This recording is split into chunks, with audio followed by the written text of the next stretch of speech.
Dahil alam kong kayo ang karapat-dapat para gumamit ng kambal na punyal. Kaya yan ang gagamitin nyo para hadlangan at patayin ang mga amalanhin. Naku po, eto na nga yun. Wala na tong atrasan. Mapapalaban na talaga tayo, Jomar. Hindi kami basta magpapadaig sa inyo, mga hinayupa kayo. Kayo ang dapat mawala dahil mga salot kayo.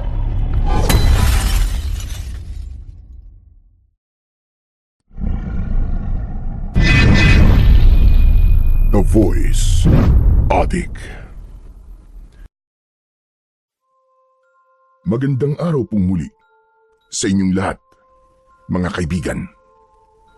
Sa araw na ito ay isa na namang kwento ng pakikipagsapalaran at kababalaghan ang aking ihahatid sa inyo. Ito ay kwento ng magkaibigang Jomar at Tatoy. Nagbakasyon sila sa malayong probinsya ng Lola Rubina ni Tatoy. Sadyang itinaon ni Tatoy na abutin sila ng undas sa baryo upang madalaw din niya ang kanyang lolo. Subalit hindi nila akalain na mahaharap sila sa kakaibang pakikipagsapalaran sa mundo ng kababalagan sa baryo ng Noches. Dahil sa araw mismo ng undas sa taong yun ay nakatakdang bumangon ang mga nahihimlay na aswang. Babangon sila upang humanap ng taong bubuo sa kanilang naaagnas na katawan at magkakaroon sila ng panibagong buhay. Ang sariwang dugo ni na Jomar at Tatoy ang kailangan ng mga amalanhig. Sila ang mga aswang na bumangon mula sa libingan. Ano kaya ang gagawin ng magkaibigan para hindi sila maging biktima ng mga nabuhay na bangkay ng mga aswang? Sino ang maaaring tumulong sa kanila o di kaya sa baryo na yun? Doon na rin sila malilibing kasama ng mga napatay na aswang. Ngunit bago po ang lahat, mga idol, huwag po nating kalimutang mag-subscribe, mag-like at i-hit ang notification bell sa aking mga YouTube channel na The Voice Addict at Apong Isaak para sa mas marami pang makapigil hininga na kwentong aswang at katatakutan mula sa mundo ng kababalaghan. Umpisa na po natin ang kwento. Tatoy? Tatoy? Nasaan ka? Tatoy naman eh. Huwag ka naman magbiro. Anak nang, saan nagpunta ang kaibigan ko na yun? Kanina lang narito sa tabi ko. Nalingat lang ako, bigla na lang nawala. Ano bang lugar tong kinaroroonan namin? Bakit madilim? Saka, bakit ang daming mga nakaambalang na mga tuyong dahon at kahoy? Tatoy! Tatoy, nasa ka na ba? Tatoy, ba't mo naman ako iniwan? Tatoy! Madilim ang lugar na aking kinaroroonan. Hindi ko alam kung paano kaming nakarating sa lugar na yon. Wala rin akong maalala. Hindi ko rin tiyak kung saan ako dadalhin ng aking mga paa. Pilit kong hinahanap ang kaibigan kong si Tatoy. Tatoy! Wisit ka! Kung nang titrip ka na naman, wag ngayon ha! Saka tama na ang pagtitrip mo! Kanina pa akong kinakabahan eh! Tatoy! Ipinagpatuloy ko ang paglalakad. May ingay akong narinig na tila umuungol. Maging ingay din na tila bumibitak ang lupa na nilalakaran ko. Ano ba nangyayari? Nasaan ba si Tatoy? Ba't hindi ko makita ang kaibigan ko? Saan na ba nagpunta yun? Lumakas na ang kabang nararamdaman ko. Parang may kung anong dumadagan sa dibdib ko. Pilit kong inihahakbang ang mga paa ko. Subalit tila may pumipigil sa akin. Halos hindi ko yun maikilos. Subalit kailangan kong lumakad at makaalis sa lugar na yon. Pilit kong iginalaw ang mga binti ko Subalit nakakailang hakbang pa lamang ako nang makita kong biglang nabiyak ang lupa na nasa harapan ko. Kitang-kita ko na may kamay na lumabas doon. Natakot ako at napasigaw. Ah! May kamay! May lumabas na kamay mula sa ilalim ng lupa! Kanina ay isang kamay lang yun. Subalit naging 2 kamay at nahawakan nito ang isa kong binti. Pilit kong ipinadyak ang mga paa ko upang maalis sa pagkakahawak ang kamay na galing sa ilalim ng lupa. Kaya lamang maigpit ang pagkakahawak nun sa binti ko. Ubod lakas kong ikinilos ang aking mga paa. Kasabay nun ay unti-unti ring lumalabas mula sa bitak ng lupa ang may-ari ng kamay. Ganun na lamang ang pagkagulat ko nang makita ko ang kaibigan kong si Tatoy ang may-ari ng kamay na nakahawak sa binti ko. Jomar! Tulog! Tulungan mo ako! Maawa ka! Kinakain ako ng lupa, Jomar! Jomar! Bakit ka nandyan, Tatoy? Ano nangyari sa'yo? Huwag ka nang marami pang tanong! Gusto mo bang mag-question and answer pa tayo dito bago mo ako tulungan? Papira ka! Paano ka napunta dyan? Naka naman ang teteng, Jomar, oh! Kinakain na nga ako ng lupa. Gusto mo pa rin alamin muna kung paano ako napunta rito. Tulungan mo na ako! Nagtataka lang kasi ako eh. Tulungan mo na lang ako. Maawa ka naman sa akin, Jomar! Okay, akin yung kamay mo at hihilahin ko para makahawag ka sa lupa. Ito na ang kamay ko. Hawakan mo ng mahigpit. Oo, hawak ko na, hihilahin ko na. Bibilang ako ng 3 ha. Tapos, hilahin mo ako. Oo, sige. Bilisan mo, nangangawit na ako. 1, 2, 3. Hatak! Buong lakas kong hinila ang 2 kamay ni Tatoy. Pero ganun na lamang ang sindak at pagkagulat ko nang maputol ang 2 kamay niya. Naiwan sa nakabukan lupa si Tatoy at tuloy-tuloy na nahulog. Dinig na dinig ko ang sigaw niya. Napasigaw na din ako ng malakas dahil sa takot at awa sa kaibigan ko na tuluyan ng kinain ng lupa. Jomar! Jomar, gising! Gising, Jomar! Gumising ka! Tatoy, ikaw ba yan? Tatoy, buhay ka! Patingin nga ng mga braso mo! Teka nga! Ba't ba sinisipat mo mga braso ko? Pambihira ka, oh! Hindi naputol ang braso mo. Saka, hindi ka din kinain ng lupa. Pards! Hoy, ayos ka lang ba? Parang napapraning ka. Ano ba tinira mo, Katol? Panaginip lang pala ang lahat ng yun. Tama ka. Talagang nananaginip ka, Pards. Panay nga ang ungol mo eh. Nakakahiya ka. Nakatingin tuloy yung mga katabi natin dito sa barko. Dahil puro ka ungol. Lakas-lakas pa naman. Hindi ko maintindihan kung nahihirapan ka ba o nasasarapan ka dahil sa ungol mo eh. Iginala ko ang paningin ko. Maraming tao roon. Narinig ko rin ang ingay ng ferry na aming sinasakyan. Oh, bakit? Huwag mong sabihin nagtataka kung nasan ka. Pards, nandito tayo sa barko. Sakay tayo dahil magbabakasyon tayo sa probinsya namin sa Romblon. Ha? Bakasyon? Oo, bakasyon. Dahil gaya ng usapan natin, doon tayo magpapalipas ng undas sa probinsya ni na Lola Rubina, di ba? Saka ko palang naalala ang lahat. Nasa gitna nga kami ng dagat at patungo sa probinsya ng kaibigan kong si Tatoy. O ano? Ayos ka na ba? Okay ka na ba? Naalala mo na ba? Ha? Oo. Naalala ko na. Nandito tayo sa gitna ng dagat, sakay ng barko. Iyon! Buti naman. Akala ko kailangan pa kitang sampalin para matauhan ka at maalala mo kung nasan tayo. Salamat naman. At panaginip lang pala lahat ng yun. Bakit ba? Ano ba yung napanaginipan mo? nakakatakot kasi.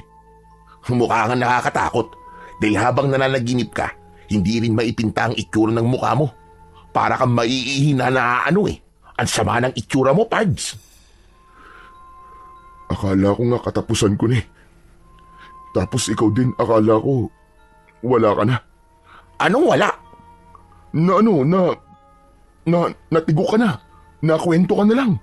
Dahil kinain ka ng lupa. Ano? Itong gwapong to kakainin ng lupa? No way! Oo nga, maniwala ka. Wala namang pinipili ang lupa eh. Kahit ano pang itsura mo, tsaka kakainin ka nun. Teka, wag na nga natin pag-usapan yung panaginip mo. Mukha namang hindi maganda. Bad vibes lang yan. Mabuti pa nga. Pards, malayo pa ba tayo? Malapit ang dumawang barko. Kaya konti na lang ang paghihintay natin. Ay, salamat naman. Nakakainip eh. Panay na nga ang tulog mo, naiinip ka pa? May ilang oras pa ang lumipas at nakita ko na kanya-kanya ng asikaso ang mga pasahero. Inaayos nila ang kanilang mga dalang gamit. Bababa na ba tayo, Pards? Oo. Tumunog na ang busina ng sinasakyan namin. Hudyat na malapit na kami sa pantalan. Sa palagay ko ay umabot din ng halos 5 oras ang naging paglalakbay namin sa gitna ng dagat hanggang sa nakarating na kami sa pier ng Udjongan, Romblon. Saglit pa ay naramdaman kong halos hindi na gumagalaw ang barko. Nagkanya-kanyang tindig at galaw na rin ang mga pasahero. Nandito na tayo, Pards. Oo, nakapondo na ang barko eh. Pero maya-maya na lang tayo bumaba. Mahirap makipagsabayan sa ibang pasahero. Makikipagsiksikan tayo. Saka, hindi naman tayo nagmamadali eh. Kaya okay lang, namamaya na lang tayo. Paunahin na natin sila. Okay, sige. Ayoko rin naman makipagsiksikan eh. Nagpalipas muna kami ni Tatoy ng konting sandali pa hanggang sa mabawasan ang mga pasaherong bumababa ng barko. Inayos ko na lang ang dala naming bag. Wala namang kaming dalang maraming gamit. Tig-isang bag lang kami ni Tatoy dahil hindi rin namin planong magtagal sa lugar ng kanyang lola. Mga 3 o 4 na araw lang kami doon. Kaya naman, hindi na kailangan magdala ng maraming gamit. Nang makita ni Tatoy nakakaunti na lang ang mga natirang pasahero ng barko, ay niyaya na rin niya ako para bumaba. Mas mainam na nga na hindi makipagsabayan sa ibang mga pasahero para malaya kang makakakilos. Pagkababaan namin ng barko, ay may mga nag-aabang na jeep para sa mga bagong dating. Nakipag-usap si Tatoy sa driver para malaman kung saan ba ang destinasyon nun. Pagkatapos makausap ni Tatoy, ay niyaya na niya ako para sumakay. Saglit lang ay napuno na ang jeep na sinasakyan namin at umalis na rin ito. Maayos naman ang kalsada na aming tinahak, kaya maayos ang takbo ng sasakyan. Pards, malayo pa ba tayo? Medyo. Siguro, Pards, mga kalahating oras pa tayo. Tapos yun na ba ang bahay ng lola mo? Hindi pa. Sasakay uli tayo? Oo naman. Habal-habal naman ang sasakyan natin. Anak nang, malayo pala talaga tong lugar ng lola mo, no? Hindi naman. Saka, ganun talaga kapag bago ka sa pupuntahan mong lugar. Minsan akala mo malayo. Pero kung palagi mong pinupuntahan, wala. Malapit lang. Hindi rin ah. Malayo talaga tong probinsya ng lola mo, no? Sige na nga. Kesa makipagtalo pa ako sa'yo. Pero tiyak, Pards, magugustuhan mo kapag nakarating ka na. Dapat lang, para hindi masayang yung pagsama ko sa'yo. Baka nakakalimutan mo, Pards. Ikaw tong mapilit na sumama sa akin. Bakit? Nagsisisi ka na ba? Hindi naman. Napapagod na kasi ako eh. Sabi ko nga sa'yo eh, kapag nakarating ka na sa baryo ni na Lola Rubina, mawawala ang lahat ng pagod mo. Pards, may chika babes ba tayong makikilala doon? Depende. Kung anong lahi ang gusto mo. Anong lahi ba ang sinasabi mo? Kung gusto mo, lahing engkantada, lahing manananggal, lahing aswang, o lahing tiktik. Ano? Uy, ayos ka lang. Mga aswang yung sinasabi mo eh. Joke lang yun. Ikaw naman, naniwala ka kagad. Malay ko ba kung totoo yun? Paano kung totoo? Anong gagawin mo? Malay ko. Wala ka nang magagawa, Pards. Kasi, nandun na tayo.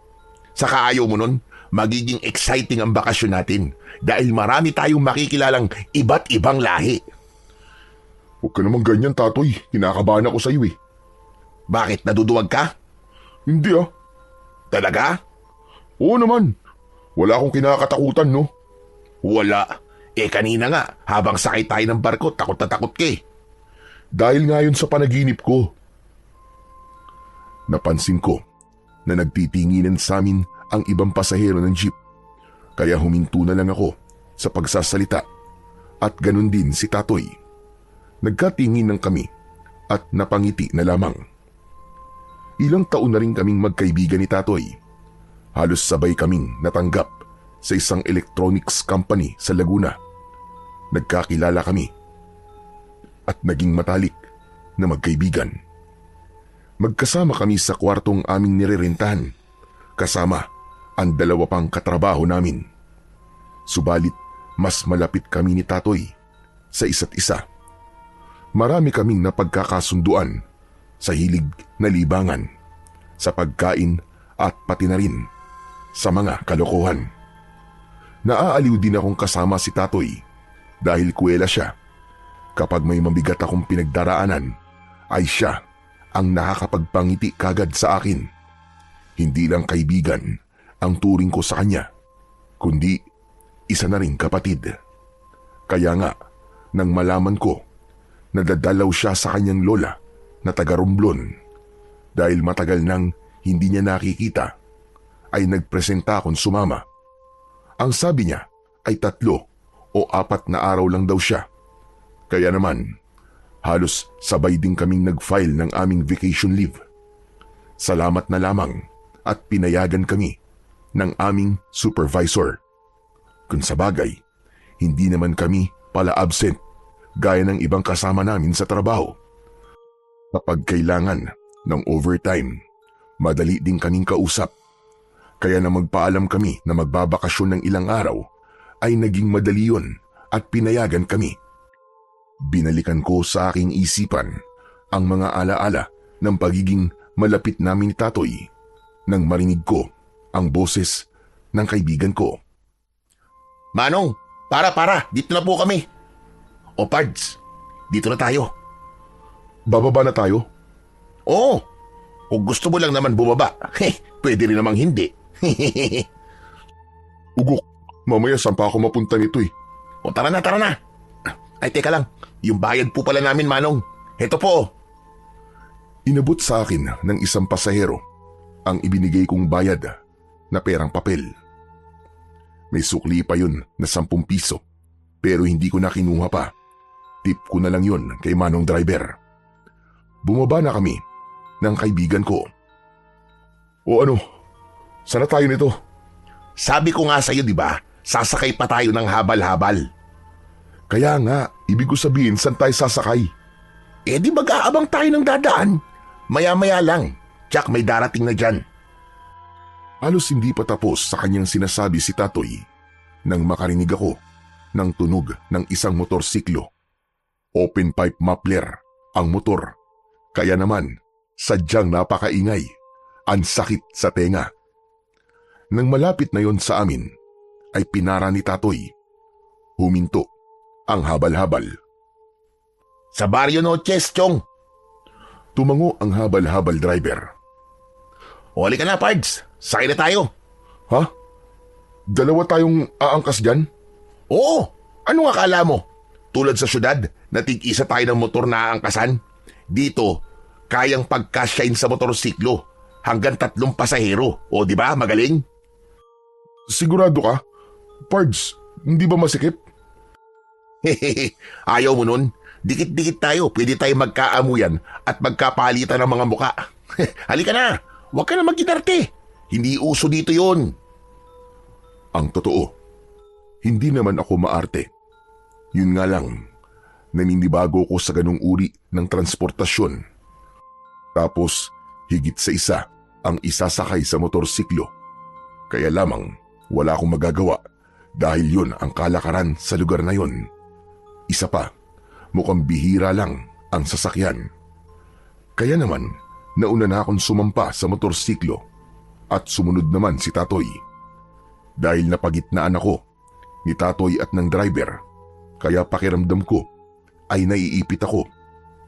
Ayoko nang magreklamo pa. Nakakahiya. Baka kung ano na ang isipin nila. Lalo na kay Tatoy. Ako ang nagpumilit na sumama, kaya wala akong karapatang magreklamo. Rough road at may malalaking lubak ang dinaraanan ng habal-habal. Kaya pala ganun ang sasakyan, dahil yun lang ang sasakyan na talagang uubra sa ganung klase ng daan. Umabot din ng nasa kalahating oras ang naging paglalakbay namin. Nang huminto na ang sinakyan naming habal-habal, ay wala pa rin akong makitang mga bahay. Kaya naman, napatingin ako kay Tatoy. Alam niya na nagtataka ko. Oh, ba't ganyan ka naman kumakatingin, Pards? Napunta lang tayo sa probinsya ng lola ko. Parang bigla ka nang nagbago ah. Hoy, kursunada mo ako no? Hehehe, walang talo-talo, Bok. Ugok, siraulo. Anong kursunadan sinasabi mo? Hindi, uy. Eh ba't ganyan ka kumakatingin sa akin? Kasi nga wala pa rin akong nakikitang mga bahay. Eh kasi nga, maglalakad pa po tayo. Wow, ibang klase. Ano bang lugar tong probinsya ng lola mo? Parang dulo na to ng daigdig ah. Hindi naman, kundi boundary pa lang papunta sa dulo ng daigdig. Tara na nga, simulan na natin ang paglalakad para makarating na tayo. Saka, hindi na magandang pakiramdam ko. Humihilab ng tiyan ko eh. Oh, walang problema dyan. Malawak ang CR dito. Ha? Anong malawak ang sinasabi mo? Wala nga akong nakikitang bahay tapos CR pa. Yun na nga. Yung malawak na damuhang yan, yung nakikita mo na yan, magiging CR mo yan. Yan ay kung hindi mo na talaga kaya ang tawag ng kalikasan. Ano kahilo? Nakakahiya no? Never mind. Ano nakakahiya? Magtatago ka lang sa mga halaman na may makakapal na dahon eh. Tapos yun na. Ilabas mo na ang sama ng loob mo. Tapos, pipitas ka ng isang dahon na siyang magiging tissue mo. Ganon. Tapos ayos na. Solve na ang paghilab ng tiyan mo. Success! Hindi na no. Mamaya kung anong dahon pa makuha ko eh. Makatihan pa ako. Yun lang. Dapat pipiliin mo rin yung dahon na pipitasin mo. Mamaya, dahon ng is-isang mapitas mo. Lagot ka. Halika na nga. Puro kalokohan eh. Simulan na natin ang paglalakad.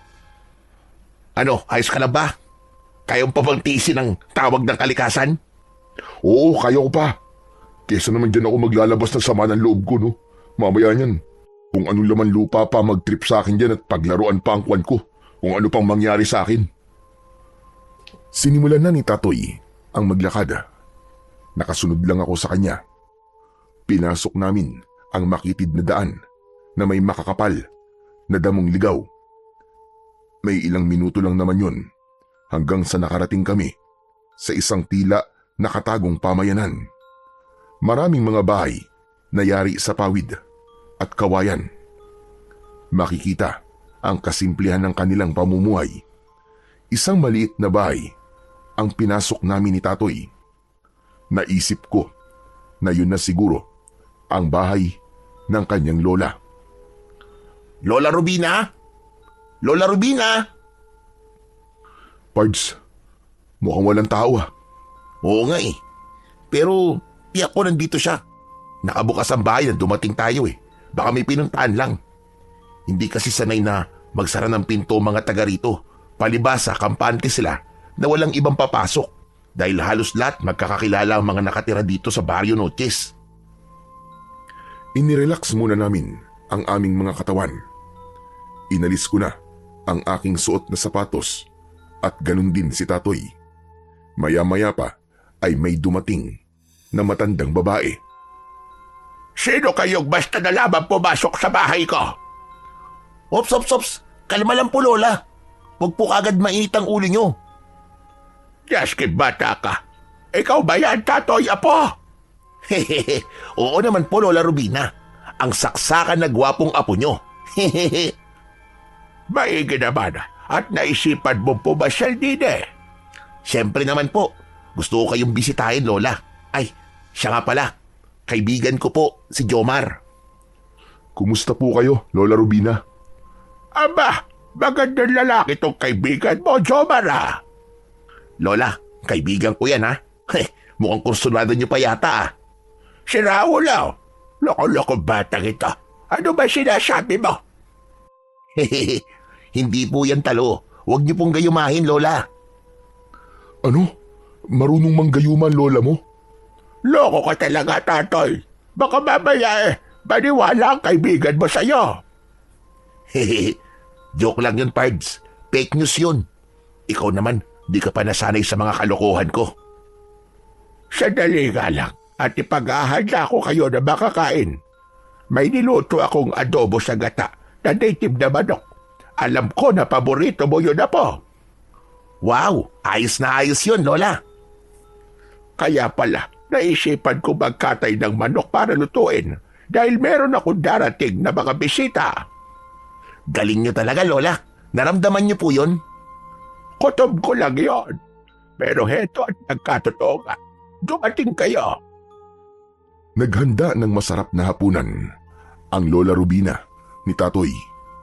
Mukhang masarap ngayon dahil amoy pa lang ay natakam na ako.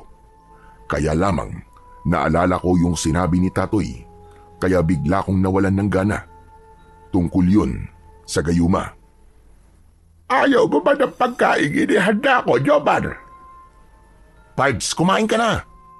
Kapag naragdagan ng laman ng tiyan mo, tiyak, matutuloy na yung pagbabawas mo. Huwag ka mag-alala, may CR dito, kaya hindi ka pupunta sa kakauyan. Teka, ayaw mo ba kumain? Busog pa ako, Tatoy eh. Busog? Halos wala tayong kinain sa biyahe. Nako, alam ko na yan. Natakot ka sa sinabi ko kanina, no? Na baka gayumahin ka ni Lola? Akala mo siguro may halong gayumay ang inihanda niyang pagkain. Uy, siraulo ka. Huwag kang tamang hinala. Nagbibiro lang ako. Sabi ko nga sa'yo, joke lang yun. Fake news lang yun. Huwag kang maniwala. Ayan, nakita mo na, Tatoy. Dahil sa kalokohan mo, naniwala tuloy itong kaibigan mo. Pards, ano ka ba? Kaibigan mo ko. Ipapahamak ba naman kita? Walang gayuma yan. Sige na, kumain ka na para matikman mo kung gaano kasarap magluto ng adobo sa gata na native na manok si Lola Rubina. Sige na!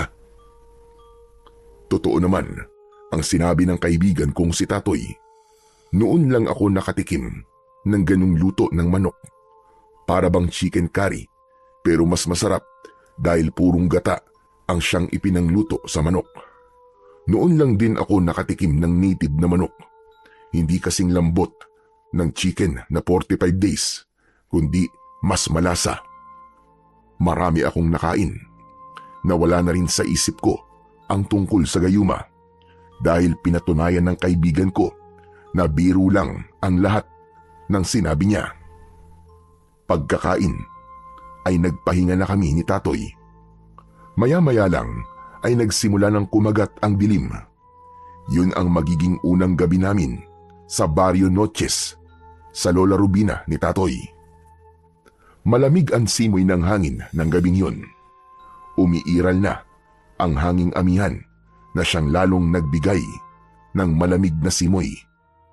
Dahil wala nang gagawin si Lola Rubina, kaya lumapit siya sa amin. Ramdam ko na plano niya ring makipagkwentuhan, kaya siya na ang nagbukas ng pag-uusapan. Natutuwa talaga ako at naisipan mo kung dalawin dito, apo. Sabi ko nga po sa inyo, Lola Rubina, na-miss ko po kayo. Hindi tunay na lola ni Tatoy si Lola Rubina dahil patay na ang kanyang lolo at lola sa side ng kanyang nanay. Samantalang sa side naman ng kanyang tatay ay masyadong malayo ang mga ito dahil nasa Mindanao. Ang Lola Rubina niya ay tiyahin ng kanyang tatay, kaya lumalabas na apo sa pamangkin si Tatoy. Pero ayoko nang alamin pa yun, basta't lola siya ng kaibigan ko. Yun na lamang ang iniisip ko. Hanggang sa nagpatuloy sa pakikipag-usap sa amin, si Lola Rubina. Kaya lang sa dami ng araw, nadadalaw ka rito. Bakit ngayong pag malapit na ang undas? Hindi mo na lang itinaon na magpapasko para dito ka na lang sana nagpasko. May iba po kasi akong lakad sa Pasko, Lola Kaya nga po, plano po kasi namin na doon naman sa probinsya namin sa Pampanga magpasko. Ang sarap talaga na buhay kapag wala pang pamilya. Ano bang oras ay maaari gumala. Tama po kayo, Lola. Kaya nga, sinasamantala namin magkaibigan ang gumala. Para po kapag pareho na po kami may pamilya, focus na lang po kami sa pamilya namin. Tama yun. Nag-aalala lang kasi ako sa panahon ng pagbisita nyo dito sa Barrio Noches. Ha? Bakit po, Lola? Para kasi mali ang timing nyo. Bakit po? Ano po bang mali? Dahil ilang araw na lang ay undas na, ganun ho ba? Bakit po, Lola? May kakaiba po bang nangyayari dito kapag undas? Hindi na sinagot yun ni Lola Rubina, kundi nagpaalam na ito na sinabayan pa ng paghikab. Ipinakita niya na inaantok na siya. May isang maliit na kwarto sa bahay na yun, at yun ang tulugan ni Lola Rubina. Samantalang kami naman ni Tatoy ay sa ibaba lang ng bahay. Magkatabi kaming matutulog sa kamang kawayan na nilatagan ng banig na gawa sa buri. Tahimik na ang gabi at mas lalo pang lumamig ang simoy ng hangin. Maraming puno sa lugar na yon, kaya lalo lang nagbigay ng malamig na klima. Hindi ko alam kung ilang oras na kaming natutulog ni Tatoy. Nagising ako na tila nahihirapang huminga. Yung pala ay nakasampay sa leeg ko ang isang braso ng kaibigan ko. Inalis ko yun na tila ba may pagkainis dahil nga nagising ako. Nakaramdam na rin ako ng tawag ng kalikasan. Pero dahil sabi nga ni Tatoy ay nasa loob ng bahay ang CR, kaya hindi ko na kailangan pan lumabas. Nagtungo ako sa CR at nang pabalik na ako sa aming higaan ay narinig ko na tila may nag-uusap sa labas ng bahay. Gigisingin ko sana si Tatoy pero nakita ko na mahimbing na ang tulog niya na may kasama pang paghilik. Hindi ko na inabala pa ang kaibigan ko, kundi ako na lamang ang lumapit sa bintana at bahagyang itinulak ang sarahan nito. Medyo maliwanag ang sinag ng buwan sa labas ng bahay. Nakita ko na may dalawang taong nag-uusap. Pamilyar sa akin ang isa roon.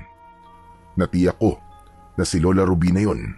Kausap niya ang isang lalaki na hindi nalalayo sa kanya ang edad.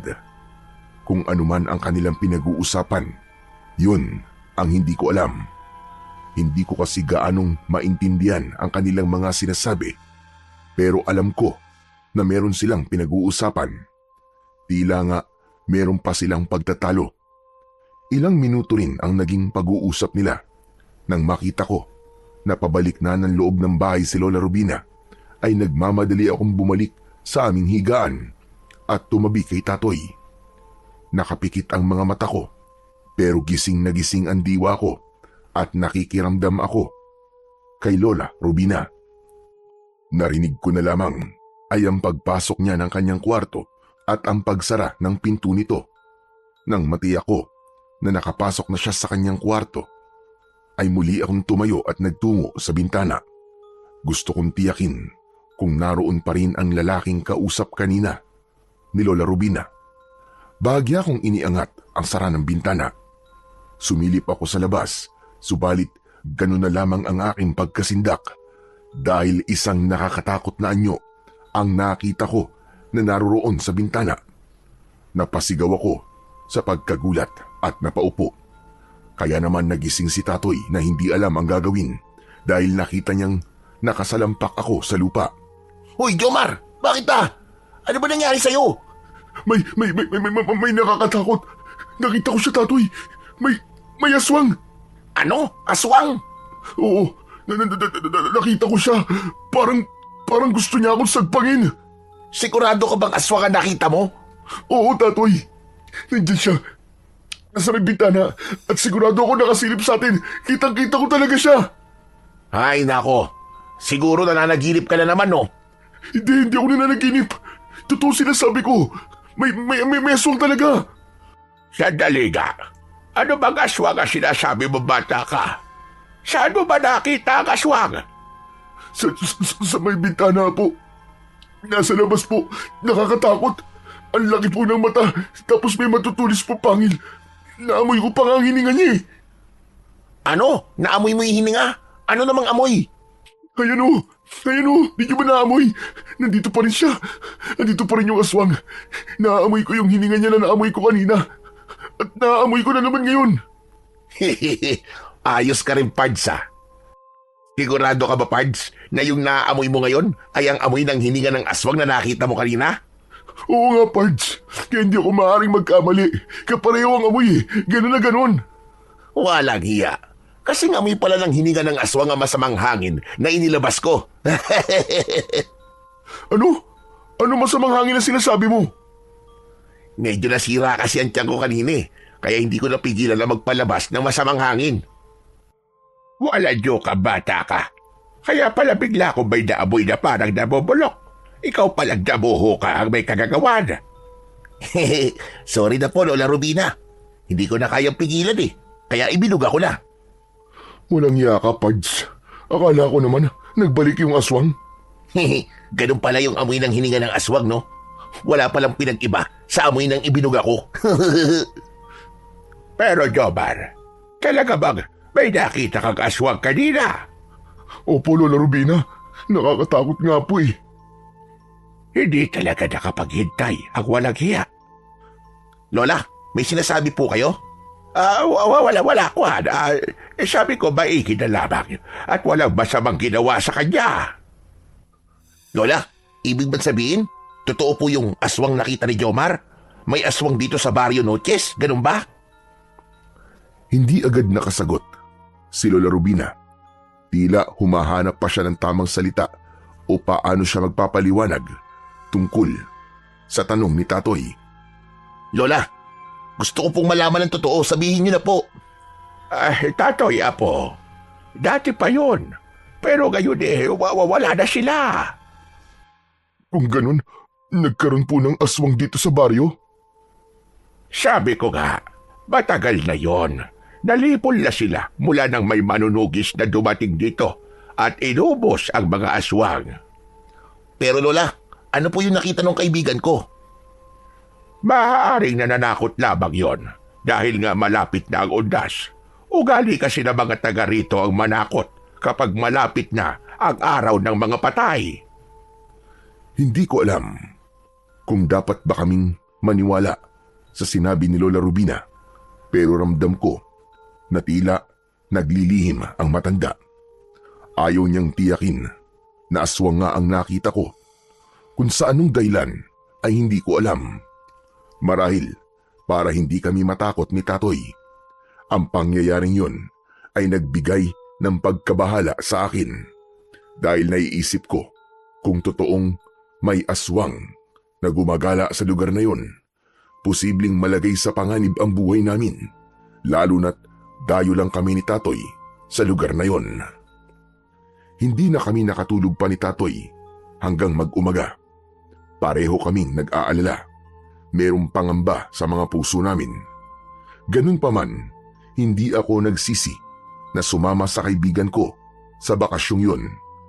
Alam ko sa sarili ko, may dahilan kung bakit ako nakarating sa lugar na yon. Meron akong matututunan sa anumang magiging karanasan ko. Nagliwanag na ang paligid. Hindi na kami nakatulog pa ng kaibigan ko, kaya naisipan na lang naming lumabas ng bahay. Tumambay kami sa harapan. Pareho kaming nakahalukip-kip dahil sa lamig. Bigla kong kinalabit ni Tatoy.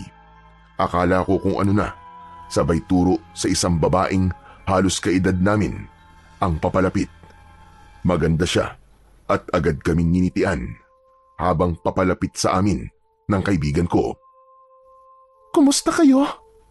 Mga bisita ba kayo ni Lola Rubina? Oo. Galing kami sa Maynila. Dinalaw ko lang ang Lola Rubina ko. Miss, ako nga pala si Tatoy. At itong kasama ko ay si Jomar. Tropa ko. Kumusta naman kayo? Ako naman si Mina. Tagarian lang ako sa Ibayo. May kailangan sana ako kay Lola Rubina. Kaya lang, tulog pa siya, Mine. Gusto mo ba nagisingin ko na lang ang lola ko? Baka importante ang sadya mo eh. Hindi na kailangan, dahil gising na ako. Gising na pala si Lola Rubina. Hindi namin namalayan ang paglapit niya. Siguro dahil ang atensyon namin ay nakapokus sa magandang dilag na lumapit sa amin. Magandang araw po sa inyo, Lola Rubina. May kailangan ka ba sa akin, ha, Mina? Hihingi lang po sana ako ng langis para sa nanay ko pong may sakit. Mainam daw po kasi na panghaplas ang langis na may nakababad na mga halamang gamot. Nananakit po kasi ang buong katawan ni nanay eh. O sige, at ikukuha kita. Maigi na lamang at meron pa akong ginawa. Pambenta ko yon kaya lamang dahil malakas ka sa akin, ay bibigyan na lamang kita. Naku, salamat po. Saka kung bibentahan niyo po ko, wala rin naman po akong pambayad. Alam ko yon, kaya nga sabi ko sa'yo, ay bibigyan na lamang kita. Bumalik si Lola Rubina sa loob ng bahay at naiwan kami ni Tatoy kasama si Mina. Hindi nakakasawang pagmasdan ang kagandahan niya. Hoy, Pards, ikaw baka kung inaano mo na si Mina sa isip mo masyadong malagkit ang pagkakatitig mo sa kanya. Ano ka ba, Tatoy? Humahanga lang naman ako kay Mina.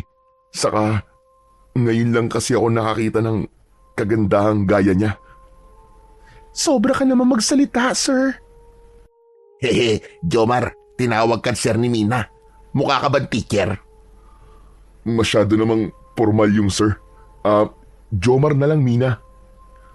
Pareho kaming galing ng Maynila. Hanggang kailan kayo dito? Siguro mga 4 na araw. Kaya dito kami aabuti ng undas. Huwag na kayong magpaabot ng undas. Mas maigi kung aalis na kayo. Ha?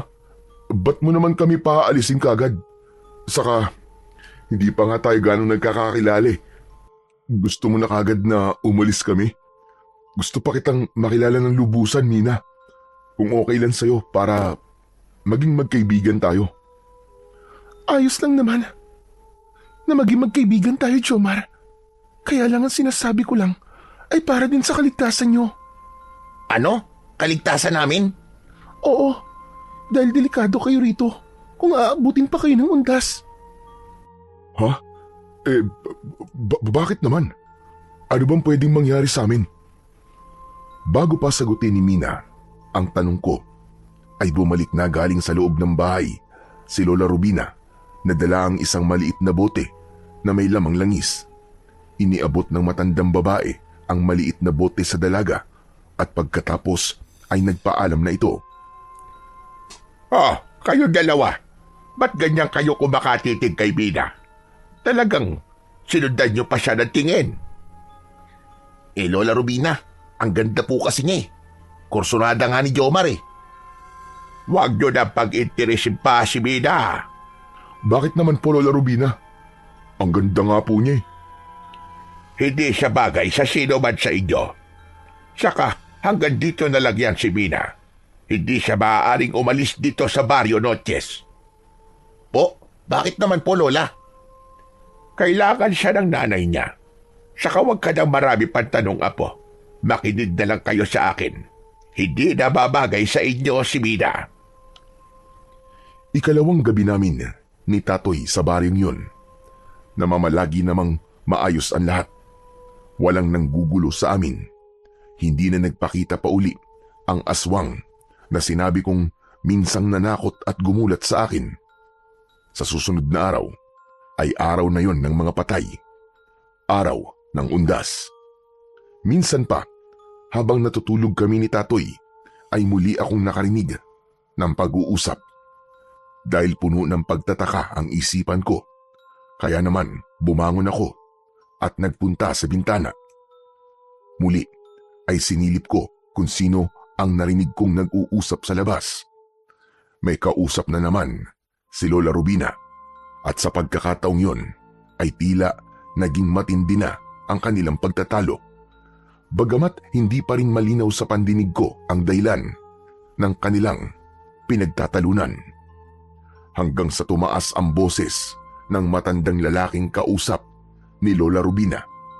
Saka ko palang naintindihan ang kanilang sinasabi. Malinaw ang usapan natin, Rubina. Pero hindi ko kaya ang ibig mong mangyari, Gilier. Ano bang pinanghihinayangan mo? Mahirap para sa akin. Ayokong ako ang maging dahilan. Mamili ka. Ang kondisyon na sinabi ko o ang kamatayan mo. Wala akong pipiliin sa dalawa. Kaya umalis ka na, Gilier. At kung maaari, ay huwag ka na babalik dito. Hindi mo ako maaaring utusan, Rubina. Gagawin ko ang gusto ko. Lalo na't konting-konting sandali na lamang. Subukan mo. At ako ang makakalaban mo, Gilier. Tinatakot mo ba ako, Rubina? Hindi. Kundi sinasabi ko lamang sa iyo ang totoo at kaya kong gawin. Kung talagang mahal mo pa ang buhay mo, susunod ka sa gusto kong mangyari. Hindi mo ko maaaring utusan, Gilier. Matigas ang pagmumukha mo. Talagang masasaktan ka sa akin. E di saktan mo kung gusto mo. Ah, ganon. Hinahabol mo ko, ha? Naghahanap ka talaga ng sakit ng katawan. Nakita ko ang nanggigigil na galit ng lalaki kay Lola Rubina. Nagawa niya itong saktan. Sa lakas ng pagkakasampal sa matandang babae ay nabuwal sa lupa si Lola Rubina. Hindi ko na kinaya ang pangyayaring yun. Gusto kong lumabas pero mas pinili kong gisingin na lamang muna si Tatoy. Anak ng... Ano ka ba, Pards? At sarap-sarap ng tulog ng tao, bigla ka nang gigising. Huwag ka maingay. Ang lola mo, may nangyari sa kanya. Ano? Bakit? Ano nangyari sa lola ko? Hinila ko ang braso ni Tatoy para lumapit din siya sa may bintana at sumilip. Gusto kong makita niya kung ano ang nakita ko. Nang sumilip si Tatoy ay nakita niyang nakatayo na uli si Lola Rubina at patuloy na nakikipagtalo. Kaya lalong napikon ang matandang lalaki at itinulak naman niya si Lola Rubina. Natumba ito at kitang-kita yun ni Tatoy. Nagpantig ang kanyang tenga sa nakitang eksena. Hindi niya na nakaya pa ang ganong tanawin. Kaya nagmamadali si Tatoy na buksan ang pinto. Sinugod niya ang kausap ni Lola Rubina. Galit si Tatoy at inupakan yun ng malakas na suntok. Hindi naman nakaiwas ang matandang si Mang Gilier sa ginawa ni Tatoy. Bagsak din ang matandang lalaki sa lakas ng sapak ng kaibigan ko. Walang hiya ka? Hindi ka na naawa sa matanda? Sinaktan mo? Matanda din ako, ah. Pero babae yan. Bakit mo sinaktan ang lola ko? Ano bang atraso niya sa'yo? Dahil wala siyang isasalita. Hindi marunong sumunod sa gusto ko. Bakit? Sino ka ba, ha? Para sundin ka ng lola ko. Tatoy, apo. Tama na yan. Pabayaan mo na yan si Gilier. Lola, hindi pwedeng hayaan namin ang lokong yan. Sinaktan ka niya eh. Tapos baliwala lang. Kung ayaw mo may masamang mangyari sa'yo, sige na, umalis ka na rito. Alis! Oh, narinig mo naman ang sinabi ng kaibigan ko. Umalis ka na, tanda! Tumayo sa pagkakasalampak sa lupa ang matanda na si Mang Gilier. Subalit ang sama ng tingin niya kay Tatoy. Ang sama mo pang makatingin, ah! Pagbabayaran nyo ang ginawa nyo sa akin. Tandaan nyo yan! Aba, ang kapal nyo rin, ano? Kami ba talaga ang tinatakot mo? Ikaw na nga tong may ginawang katarantaduhan? Hindi pa ako tapos sa inyo. Hindi pa ako tapos. Ang dami mong pang sinasabi. Sige na. Umalis ka na, tanda. Tsupi! Layas! Walang lingon-lingon na umalis na ang matandang lalaki. Pero kita sa mukha nito ang matinding galit. Inalalayan naman ni Tatoy si Lola Rubina para pumasok sa loob ng bahay. Tila magmumukhang liwayway na noon. Hindi nyo na dapat pa ginawa yun kay Gilier. Lola, ba't kayo natatakot sa lalaking yun? Puro yabang lang naman yun eh. Babae lang ang kayang labanan nun. Apo, ayoko lang magalit siya. Para rin sa inyo yun ng kaibigan mo. Para po sa amin, Lola Rubina? Oo, dahil gusto ko kayong protektahan. Saan nyo naman po kami poprotektahan, Lola? Sa kasamaan ng mga aswang. Sa mismong gabi ng undas. Ano pong ibig niyo sabihin, Lola? Teka, nalalabuan po ako eh. Ano po bang meron sa gabi ng undas? Saglit na nanahimik si Lola Rubina, pero alam niyang hindi namin siya titigilan. Marami kaming gustong itanong sa kanya, kaya para hindi na kami mag-usisa pa, ay siya na mismo ang nagsimula na magkwento sa mga bagay na kailangan naming malaman. Makinig kayong dalawa. Dahil alam kong dapat nyo na rin malaman ang tungkol sa bagay na yon. Sa gabi ng undas po ba tinutukoy nyo? Oo, Apo. Dahil ang baryong ito ay hindi nakagaya ng dati. Bakit, Lola Rubina? Ibang baryo na po ba to? Dating pangalan rin. Pero iba na ang kalagayan nito. Dahil naging baryo na ito ng mga aswang. Naku po, sabi ko na nga ba may kakaiba sa baryong to eh. Pero paano nangyari yun, Lola Rubina? Saka, kung baryo na ng mga aswang ito, wala naman kami nakikitang mga gumagalang aswang ah. Maliban lang doon sa isang aswang na nakita ni Jomar. Pero hindi na naulit yun. Oo nga po, Lola Rubina. Paano po naging baryo to ng mga aswang? Nasaan po ang mga aswang? Patay na sila. Nakalibing sa sementeryong malapit lang dito. Oh, patay na po pala ang mga aswang na yun eh. Ano pong dapat niyong ikatakot? Sa gabi ng undas, nagkakaroon ng malaking pagbabago ang baryong ito. Lumalaganap ang kadiliman. Namamayani ang kasamaan ng mga kampon ng dilim. Ang mga aswang po ba? Tama ka, Tatoy. Ang mga patay na aswang ay babangon muli sa kanilang mga libingan. Kayong dayon dito. Kayo ang kanilang puntirya. Dahil yun ang ibig na mangyari ni Gilier. Sino po ba ang Gilier na yun? Siya ang supremo ng mga aswang na nakalibing. Hindi siya namatay? Gaya ng mga kauri niya, Lola? Kung titignan mo, ay buhay na buhay si Gilier. Pero ang totoo, patay na rin siya.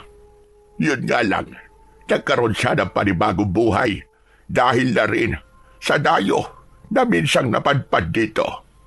Nakainom siya ng dugo mula sa dayo na yon. Ang pag-inom ng sariwan dugo ng bumabagong aswang mula sa libingan ay siyang magpapabago ng naaagdas na katawan. Ano po? Narinig mo ang sinabi ko. Kapag nakatikim ng sariwan dugo, ang bumangong bangkay ng aswang ay mabubuo ng muli ang kanilang katawan. Babalik sila sa dati at magkakaroon ng pagkakataong mabuhay muli ng matagal upang ipagpatuloy ang kanilang pag-asik ng lagim. At dugo nyo ang paraan para mangyari yon. Kaya sa gabi ng undas, hahanapin nila kayo dahil kailangan ng mga nabuhay na bangkay ng aswang at sariwan dugo yung dalawa. Taon-taon po ba nangyayari yun, Lola Rubina? Hindi. Tuwing 50 taon. Sa darating na undas, ay 50 taon ng ganong ritual ng mga amalanhig. Kaya nga kailangan mag-ingat tayo at maging handa. Bakit kami lang po ang kanilang hahantingin? Kayo rin naman, Lola. May dugo rin naman kayo, di ba? Hindi na nila kailangan ng dugo ko, Apo. Hala, bakit po Lola? Expired na po ba ang dugo nyo? Iba na po ba ang lasa? Malansa na po ba? Diyos mio, grabe ka naman sa akin, Apo. Pasmado na masyado yung buganga mo. Sariwa at nasa kasibulan ang dugo na kailangan ng mga abalanhig. Mas sariwa ang dugo, mas malakas yun para sa kanila. Mas madali para mabuo ang kanilang nasirang katawan. Sa maikling salita, ay kayo ang kailangan nila. Pero Lola, nakikita ko na meron naman pong kabataan din ang naririto sa baryo Gaya na lamang po ni Mina. Tama ka. May mga kabataan nga. Pero may nakatagong lihim sa likod ng mga kabataang nakikita nyo, mga apo.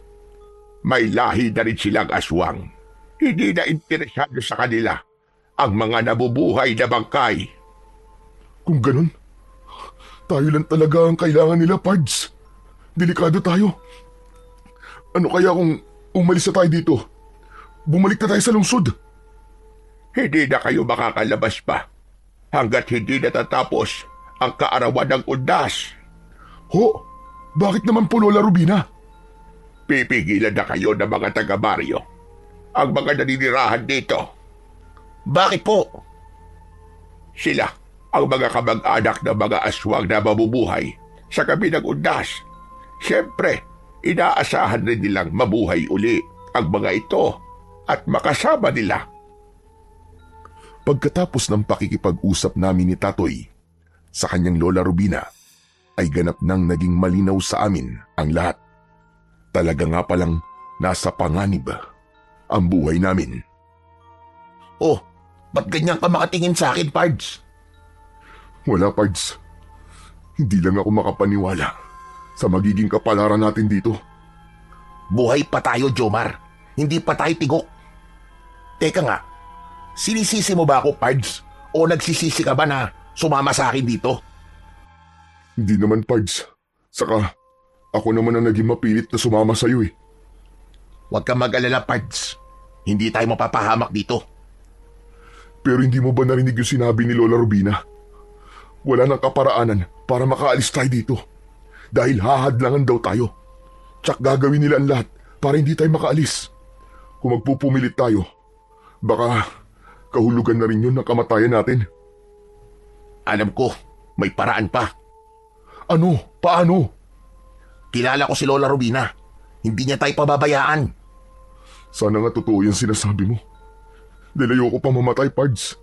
Gusto ko pang makabalik sa syudad at magkaasawa. Bakit? Ayaw mo na ba kay Mina? Mukhang okay naman siya. At sa tingin ko, kursunada ka rin niya. Hindi nga. Yun din ba napansin mo? Aba, oo naman. Malakas ang kutob ko. At madalas, nagkakatotoo. Pero okay lang ba sa'yo na magkaroon ng jowa na galing dito sa Barrio Noches? Oo naman. Kung yun ba ang magiging kapalaran ko, bakit hindi? Dahil wala akong makita sa syudad. Kaya nga hindi ka dapat mag-isip na mapapahamak tayo rito. Kailangan maging positive ka. Dapat ang isipin mo, makakaligtas tayo dito. Kasi nga, mag-aasawa ka pa, di ba?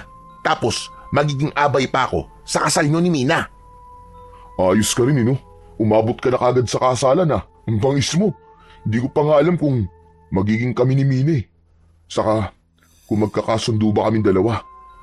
Basta, sure yun.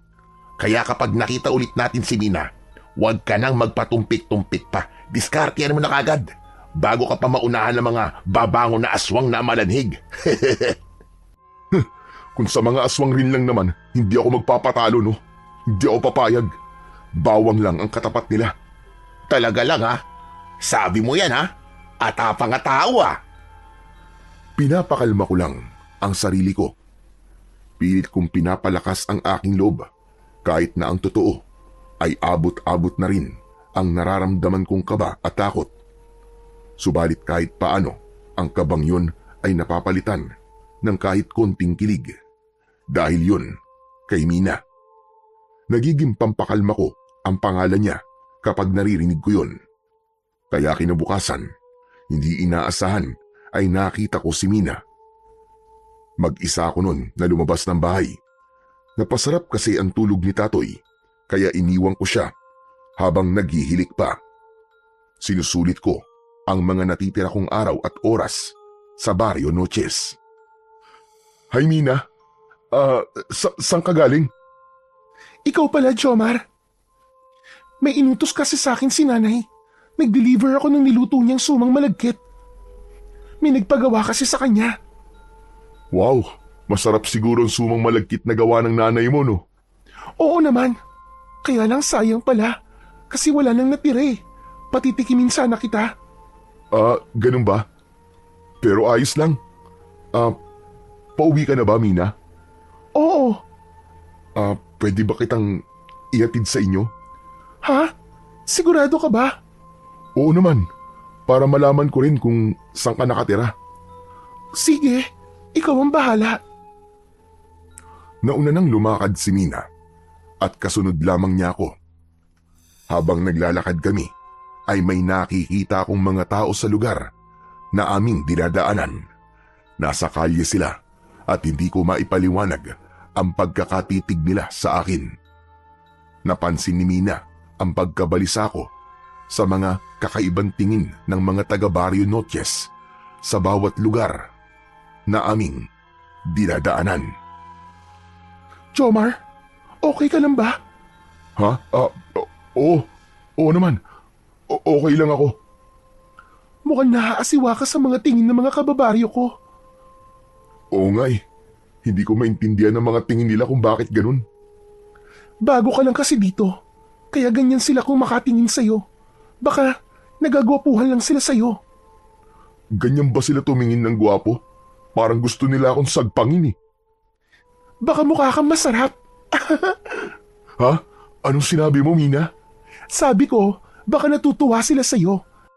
Kasi nga, minsan lang sila makakita ng dayo dito sa baryo. May natatanaw na akong kubo, Mina. Iyan na ba ang bahay nyo? Oo. Pasensya ka na ha. Hindi maayos ang bahay namin. Ano ka ba? Walang kaso sa akin yun. Nang makarating kami sa bahay ni Mina, ay pinapasok niya ako. Sumalubong sa amin ang kanyang ina at ipinakilala niya ako. Aling Susana, ang pangalan ng nanay ni Mina. Binati ko ang nanay niya na may kasamang ngiti. Iniabot ko pa ang kamay ko para sana makipag-shake hands o kaya ay makapagmano gaya ng nakaugalian sa mga probinsya. Kaya lamang tinignan niya lang ako. Hindi niya inabot ang inilahad kong kamay. Sa maikling salita ay napahiya ako, pero hindi ko na yon pinansin pa. Sanay naman akong mabaliwala gaya ng mga dati kong niligawan at pinaasa lamang.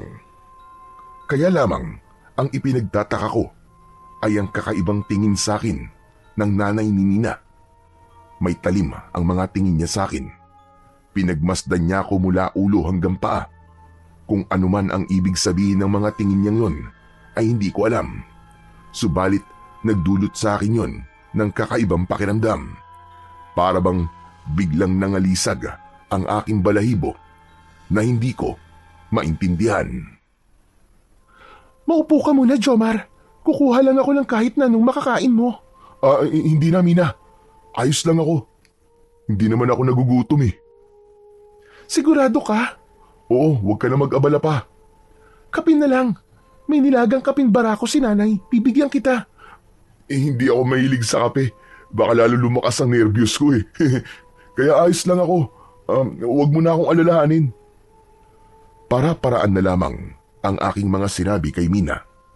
Pero ang totoo, ayokong tumikim ng kahit na anong pagkain man o inumin na ibibigay ni Mina dahil nga iba ang kutob ko. Hindi kay Mina, kundi sa nanay niya. At tubili pa rin ako sa kanyang hindi pangkaraniwang mga tingin. Gusto kong isipin na humahanga lang siya sa kagwapuhan ko. Pero hindi yun eh. May kakaiba talagang kilabot ang mga tingin niya. Nanuot yun sa kalamnan ko. Pero pilit kong nilalabanan ang nararamdaman kong kaba dahil hindi ako komportable sa bahay ni Mina. Kaya pinili kong magpaalam na lang muna. Saka baka gising na rin ang tropa kong si Tatoy Malamang, hahanapin niya ako. Sigurado ka ba, Jomar? Aalis ka na? Oo, Mina. Baka nag-aalala na kasi si Tatoy at Lola Rubina sa akin eh. Hindi kasi ako nakapagpaalam sa kanila. O sige, ikaw ang bahala.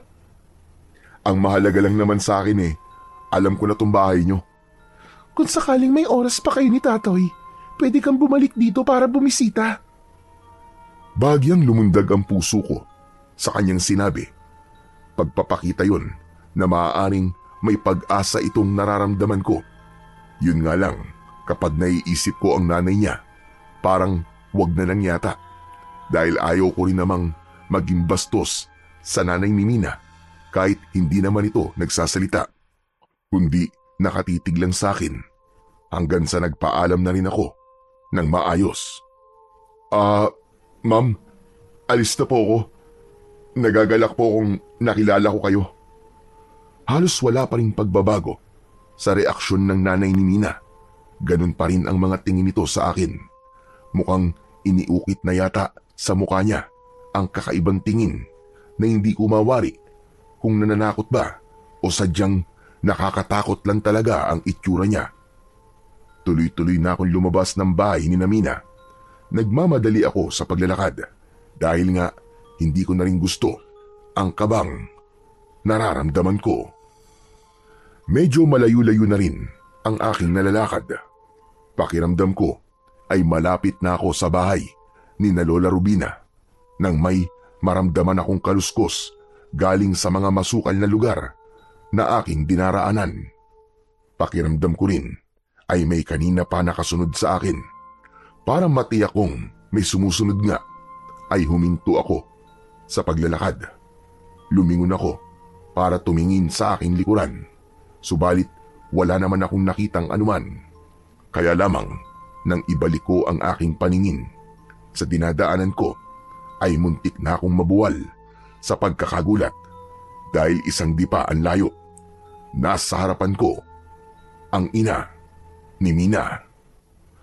Aling Susana, teka ano pong ginagawa niyo rito? Saka paanong bigla na lang po kayong nauna pa sa akin? Samantalang iniiwan ko po kayo doon sa bahay niyo ah. Paano pong nandito na kayo? Sunod-sunod ang tanong ko sa nanay ni Mina. Pero gaya ng reaksyon nito nung nasa bahay siya ay wala pa ring pagbabago. Hindi ko mawari kung galit ba o nananakot. Hindi muna ako nakapagpatuloy sa paglalakad dahil nakaharang sa daraanan ko si Aling Susana. Matalim ang tingin niya sa akin at nakatitig naman ako sa kanya na naghihintay ng mga susunod na mangyayari. Hanggang sa ganun na lamang ang gulat ko at pagtataka nang biglang magbago ang anyo ni Aling Susana. Naging nakakatakot siya. Kumulubot ang kanyang balat. Naging madilim ang anyo ng muka. Napuno ng matutulis na ngipin ang kanyang bibig na halos hindi na yon maisara. Ang buhok niya ay naging magulo na tila ba mga alambre. Dahil sa takot na nararamdaman ay tuloy-tuloy ang pag-urong ko. Kaya naman sa hindi sinasadya natumba ko at napaupo dahil sa mga nakausling bato na sumabit sa suot kong tsinelas. Wari naman na ikinatuwa ng aswang na nasa harapan ko ang pagkakabagsak ko. Itinaas ng aswang ang kanyang mga kamay upang ako'y atakihin. Subalit bago pa ako sagpangin ng aswang na si Aling Susana ay nakarinig ako ng isang sigaw. Nay! Wag! Saktan ang kaibigan ko! Mina, salamat! Maraming salamat at dumating ka! Anong nangyayari sa nanay mo? Bakit ganyan siya? Gusto niya akong patayin! Pasensya ka na, Jomar. Hindi ko rin alam kung bakit nagiging ganyan si nanay. Nagiging halimaw siya. Hindi mo alam? Hindi. Kailan lang nang nagkaroon siya ng pagbabago. Kaya nga lagi ko siyang binabantayan dahil dumarating ang oras na nagbabago ang anyo niya. Gaya na lamang na nangyari ngayon. Ang totoo, hindi naman dati ganyan ang nanay ko. Mabait siya at mahilig makipagkwentuhan. Pero hindi na siya ganun ngayon. Halos hindi na rin siya nakakapagsalita, kundi laging masama kong tumingin, lalo na sa ibang tao. Alam kong naramdaman mo yung kanina, Jomar. Oo, Mina. Kaya nga, hindi na rin ako nagtagal dahil naiilang ako eh. At natatakot ako sa nanay mo. Hindi ako komportable. Alam ko yun. Kaya nga, sinundan kita dahil biglang nawala rin si nanay. At alam kong sumunod siya sa'yo. Pero huwag kang mag-alala, Jomar. Walang masamang mangyayari sa'yo. Ako ang bahala sa kanya. Pero sa nakikita ko, isa ng halimaw ang nanay mo. Isa na siyang aswang. Siguro nga. Pero kahit aswang pa siya, titiyakin ko na wala siyang gagawing masama. Hindi siya makakapaminsala ng mga tao. Gagawa ko ng paraan para mawala ang pagiging aswang niya. Dahil sa pagdating na yon ni Mina, ay nakita ko rin ang pagbabago muli ng anyo ni Aling Susana. Bumalik ito sa dati niyang anyo. Nawala ang pagiging isang halimaw. Pero ang nakakatakot na reaksyon ng muka ay namalagi. May ipinulupot si Mina sa kamay ng nanay niya. Mina, ano nilagay mo sa kamay niya? Isang kwintas. Nayari sa mga buto ng halamang gamot. Nakukontrol ng mga buto ng halaman ang anumang masamang espiritu na nasa katawan ng nanay ko. Nakalimutan ko lang kasing ilagay sa kanya kanina nang naroon ka sa bahay. Hindi sana nangyari ito. Sige na, Jomar. Iwan mo na kami. Umuwi ka na. Titiyakin ko sa'yo na hindi ka na masusundan pa ng nanay ko. Nang makarating ako ng bahay ni na Lola Rubina, ay naroon pa rin sa dibdib ko ang labis na kaba. Tama ang hinala ko na nag-aalala na sina Tatoy at ang lola niya sa akin. Akala nila ay may kung ano nang nangyari sa akin.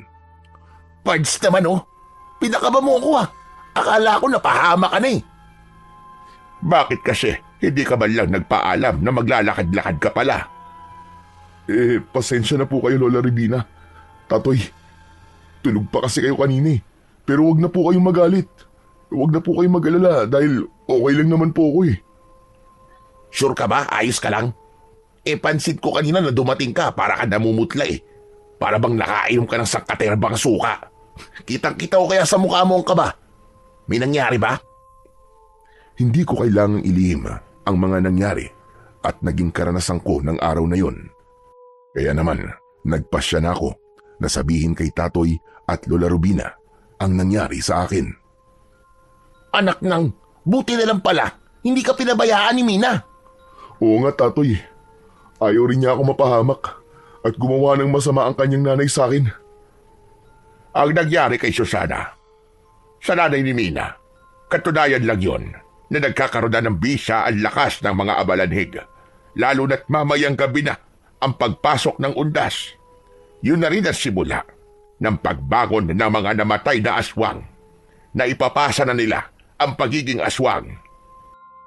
Kailan pa po naging aswang ang nanay ni Mina? Kailan lang din. Napasahan siya ng pagiging aswang. Subalit, kulang pa ang kanyang kakayahan. At sa pagbangon ng mga namatay na aswang, ay magkakaroon siya ng panibagong lakas. Sa pamamagitan yon ng sariwan dugo na kanilang maiinom mula sa mga dayong kagaya mo. Kung nanay ni Mina ay aswang, ibig sabihin, aswang din po si Mina? Magyayari yun sa hinaharap sa takdang panahon kapag naipasa na nila kay Mina ang pagiging aswang. Lalo na kapag malapit na silang mamatay. Ililipat lang nila ang pagkaaswang sa kanilang maiiwang kadugo. Kung ganun, ang pagbangon ng mga namatay na aswang ang kailangan makontrol, Lola Rubina, dahil nasa kanila ang susi para lalo sila lumakas at dumami ang aswang dito sa Barrio Noches. Tama ka, Apo. Kaya kailangan ko ang tulong yung dalawa. Yan din siguro ang dahilan kung bakit kayo napadpad sa baryong ito. Kaya naman, ng araw ding yon, pagkatapos namin mag-almusal, ay masinsinan kaming kinausap ni Lola Rubina. May mga dapat daw siyang sabihin sa amin, lalo na't hinihingi niya ang tulong namin ni Tatoy. Isang lumang banga ang kinuha ni Lola Rubina sa isang lugar sa kanyang bahay. Ano po meron sa banga na yan, Lola? Nasa loob dyan ang ilang bagay na maaari niyong gamitin para hadlangan ang mga babangong amalanhig na maghahasik ng lagim dito sa baryo. Nakikinig lamang ako sa mga sinasabi ni Lola Rubina. Binuksan niya ang takip ng banga. Napansin ko ang kulay abong usok na lumabas sa loob nun nang tanggalin na niya ang takip. Saka kinuha sa loob ng banga ang bagay na nababalutan ng itim na tela. Ibinaba niya yon sa aming harapan. Kapwa naman kami tahimik ni Tatoy.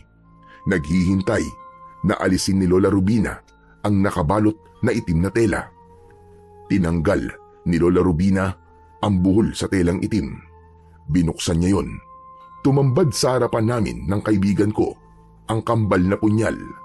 Subalit puti ang kulay ng talim nito. Tig-isang ibinigay yun sa amin ni Tatoy. Lola Rubina, anong klaseng kutsilyo po ito? Hindi to katulad ng pangkaraniwang kutsilyo lang Kambal na punyal ang tawag dyan. Hindi yan gawa sa bakal, kundi gawa yan sa ivory. Mula sa pangil ng elepante. Yung dalawang patulis sa kanyang uso. May kakaibang bisa yan na panlaban sa mga masasamang nilalang. Lalo na ang mga aswang. Kung ganun, isa po tong mutya. Yung po ba ang ibig sabihin, Lola Rubina? Tama ka, Apo. Bigay sa lolo mo ng isang katutubo na naging kaibigan niya. Kaya mahalaga ang kambal na punyal. Itinago ko yan dahil wala akong mapagkakatiwalaan na pwedeng gumamit. Pero ipapagamit niyo po sa amin ni Jomar. Oo, Tatoy.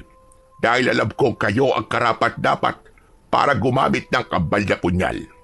Kaya yan ang gagamitin nyo para hadlangan at patayin ang mga amalanhid na aatake dito sa baryo sa mismong gabi ng undas. Dahil sa ibinigay na yon sa amin ni Lola Rubina, ay nawala ang aking pangamba. Ganon din si Tatoy, sapagkat nakatitiyak kami na merong mainam na armas na magagamit para harapin ang mga mabubuhay na bangkay ng mga aswang. Patuloy na lumalalim ang gabi ng sandaling yon. Pagsapit ng 12 ng hating gabi, ay magsisimula ng lumabas sa kanilang mga libingan ang mga naaagnas na katawan ng mga aswang, ayon kay Lola Rubina. Napatingin ako sa orasang nasa bisig ko. 11:00 na ng gabi, 1 oras na lang at simula na ng lagim sa Barrio Noches. Kapwa hindi na kami makatulog sa pag-aabang ng oras. Maya-maya pa ay umalulong ang isang aso. Mahabang alulong na nagpatayo ng aking balahibo. Nasundan yun ng iba pang aso na sumali na rin. Hanggang magkakasabay na umalulong ang mga aso sa baryo. Ang buwan na kanina lang ay may maliwanag na sinag ay nakapagtatakang tinakpan ng ulap. Kaya naman, naging makulimlim ang paligid. Waribay natakot din ang buwan sa kadilimang nakatakdang maganap sa mga oras na yun. Kapwa na namin inihanda ng kaibigan ko ang aming sarili.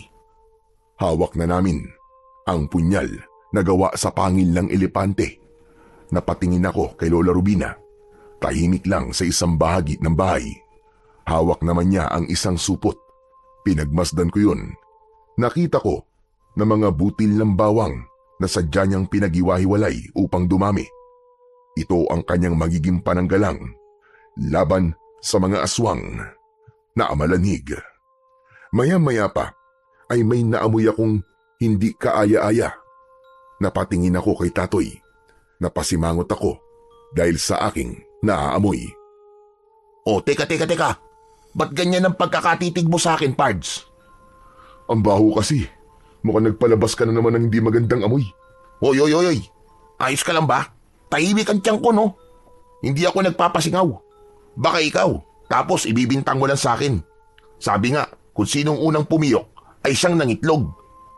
Hoy, hindi ako Saka, kunti lang kinain ko kanina, no? Huwag na nga kayo magtalo. Ano ba kayo? Hala, kayo naman po pala yun, Lola Rubina eh. Dapat po mag-CR na kayo. Amoy bulok na po yan eh. Ilabas nila. Gaske ka bata ka. Hindi rin ako. Saka hindi ganun katindi ang amoy ng kwan ko. Saan po yung galing? Patungo dito sa lugar natin na simoy ng hangin. Ibig lang sabihin, dala ng hangin ang amoy nila. Ibig niyo sabihin, yung bumangong mga bangkay na aswang sa sementeryo? Ganun na nga. Lumabas na sila ng kanilang libingan. Nagsisimula na silang maglakbay at patungo sila rito dahil tiyak, naaamoy na nila ang inyong sariwan dugo. Naku po, eto na nga yun. Wala na tong atrasan. Mapapalaban na talaga tayo, Jomar. Handa na ako, Tatoy. Hindi ko sila tatantanan. Itatara ko sa kanila ang hawak kong punyal. Tumayo ako dahil patuloy sa pagtindi ang mabahong amoy. Isa lang ang ibig sabihin nun. Malapit na sa lugar namin ang mga amalanig. Sumilip ako sa labas sa pamamagitan ng nakaawang na bintana. Mula sa di kalayuan ay may nakita akong gumagalaw at mabagal na lumalakad. Pakiramdam ko ay sila na ngayon, patungo na sa kinaroroonan namin, ang mga aswang na amalanhig. Pards, humanda na tayo. Malapit na sila. Kanina pa ako nakahanda, Pards. Bakbaka na to. Sumilip din sa labas ng bahay si Tatoy. Nanlaki ang mga mata niya at napa Jesus Mariose pa nang makita ang mga gumagalaw na nilalang. Kasabay ang matinding mabahong amoy. Nakarinig din kami ng sigawan ng mga tao. Ipinagtaka ko yun dahil ang buong alam namin ay tanging kami lamang ang pakay ng mga amalanig. Subalit bakit ngayon ay tila may iba silang nais biktimahin? Lola, ano po nangyayari? Bakit may mga tao po sumisigaw sa labas? Sila ang mga taga rito na nakita ng mga amalanhig sa labas ng bahay sa mga lugar na kanilang dinaraanan. Maging sila po ay biktima na rin? Interesado rin sila sa dugo ng mga yon? Hindi, Apo. Kundi ang interes nila ay maging aswang din ng mga taong yun. Oras na makagat sila ng mga amalanhig, mawawalan sila ng malay. Posibleng mamatay din. Pero kapag nabuhay uli sila, magiging amalanhig din sila. Kailangan rin namin silang tulungan, Lola. Halos hindi pa natatapos sa kanyang sasabihin si Tatoy ay naramdaman kong tila nililindol ang aming bahay. Inuuga ito ng mga amalanig. Kasabay nun ang kanilang nakakatakot na mga pag-angil. Anak nang, nandito na sila, Lola Rubina. Mahabagin langit, sisirain nila ang bahay ko. Sa pilitan silang papasok dito. Anong gagawin namin, Lola Rubina? Kailangan lumabas tayo. Sa labas, doon nyo sila harapin. Mawawasak ang bahay na ito kapag nagpumilit silang pumasok. Kapag lumayo sila, lalagyan ko ng pagontra ang palibot ng bahay ko. Kaya dapat silang umalis dito. Wala kaming nagawa ni Tatoy, kundi sundin ang sinabi ni Lola Rubina. Binuksan ni Tatoy ang pintuan ng bahay at nagmamadali kaming lumabas. Hindi kami makapaniwala sa nakita naming mga amalanig. Grupo-grupo sila at handa nga silang atakihin kami. Nang makalabas ako ng pinto ay nagmamadali akong tumakbo.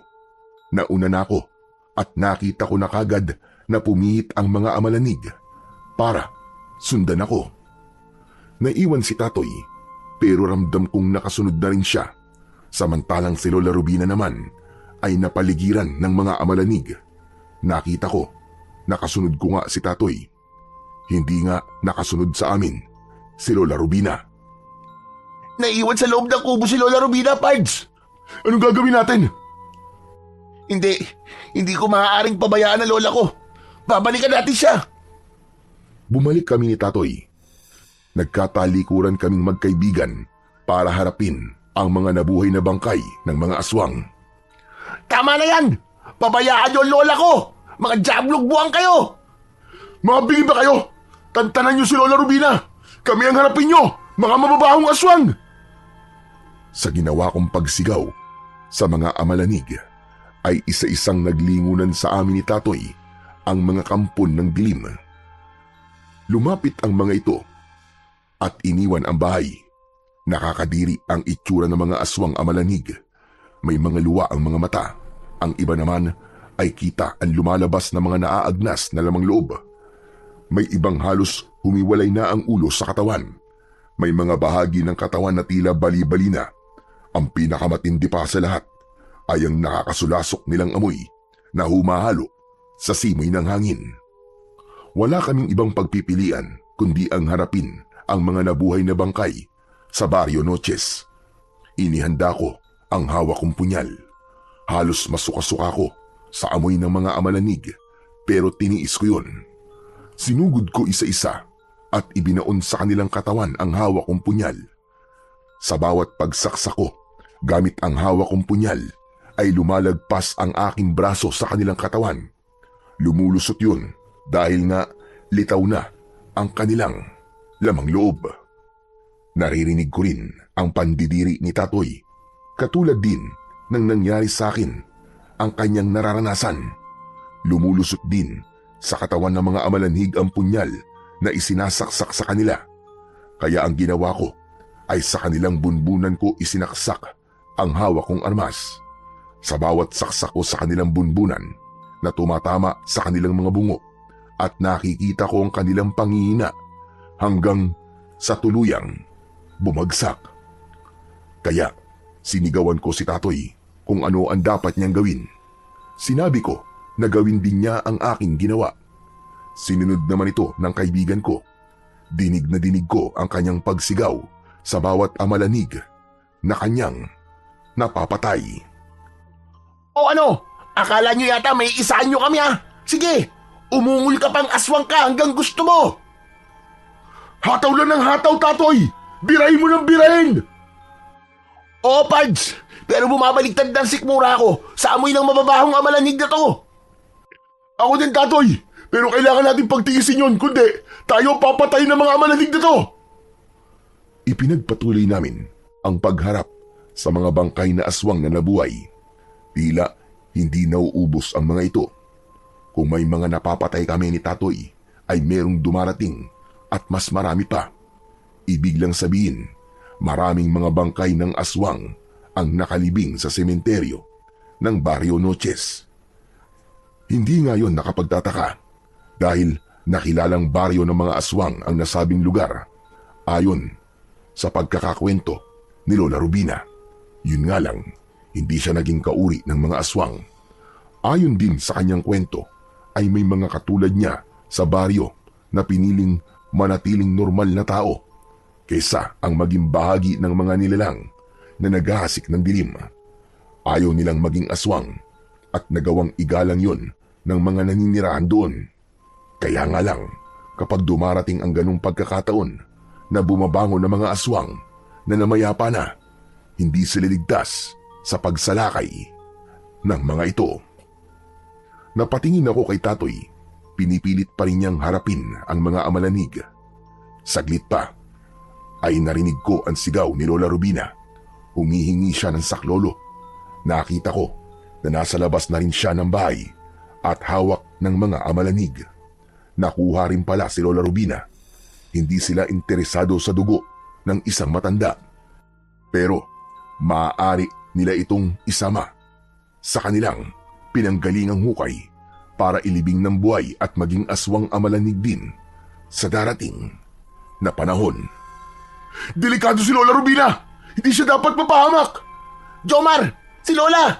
Halika, Tatoy! Tulungan natin siya!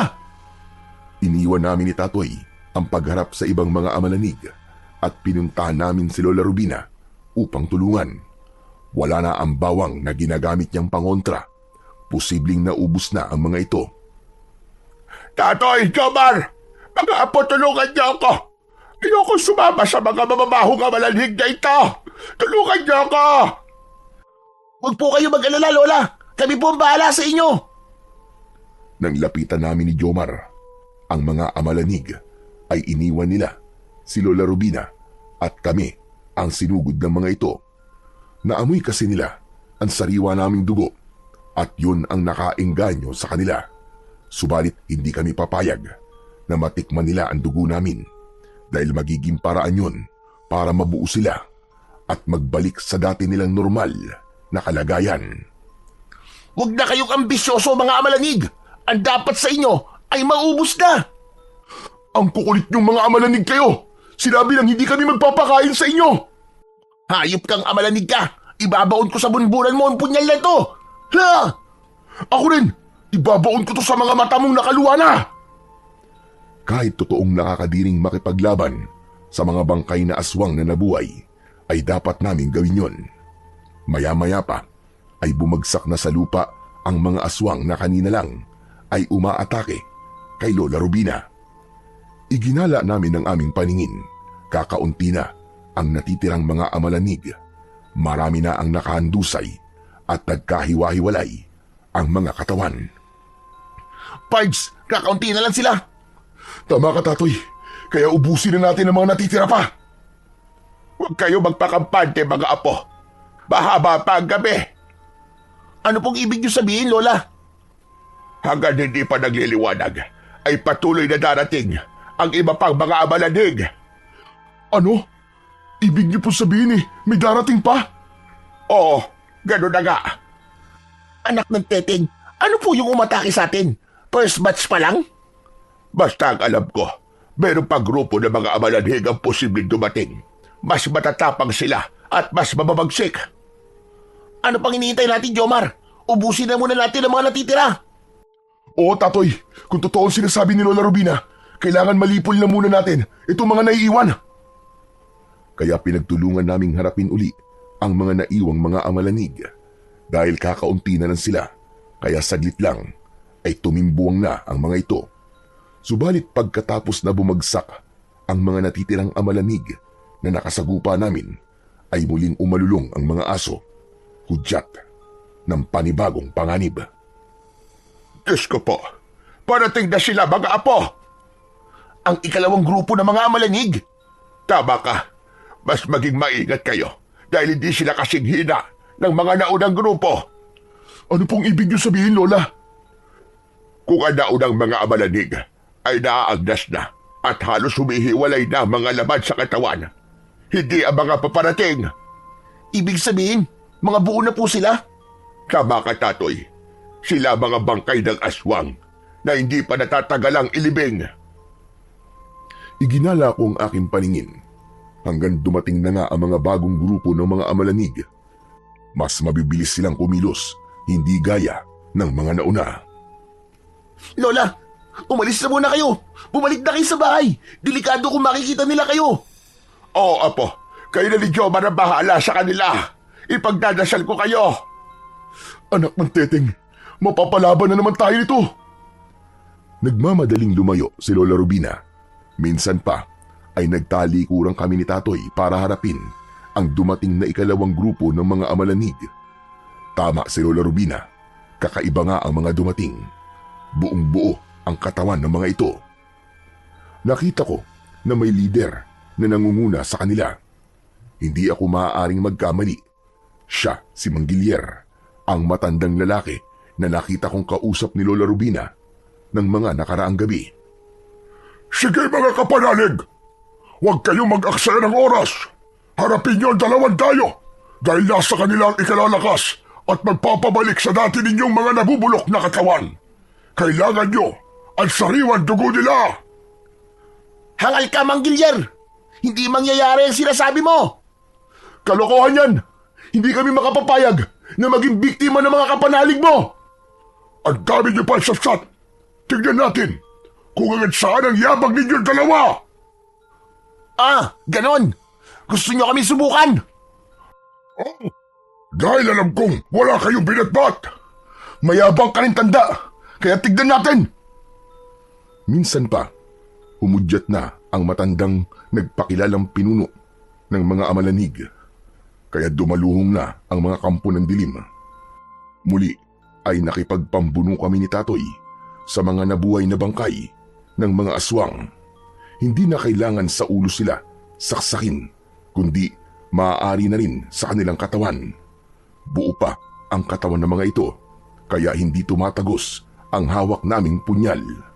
Subalit nakakaiwas ang mga amalanig dahil mabilis silang kumilos, hindi katulad ng mga naunang grupo. Huwag kayong hihinto!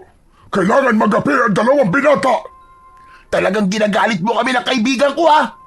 Hindi kami basta magpapadaig sa inyo, mga hilayo pa kayo. Kayo ang dapat mawala dahil mga salot kayo. Patuloy ang ginawa naming pakikipaglaban sa mga kampo ng dilim. Pero nakapagtataka na hindi sila maubos-ubos. Kaya narinig namin ang halakhak ni Mang Gilier. Nakakapikon yun dahil kami ni Tatoy ang kanyang pinagtatawanan. Mga hangal kayo! Akala yata ninyo ay naisahan nyo na kami. Nagkakamali kayo.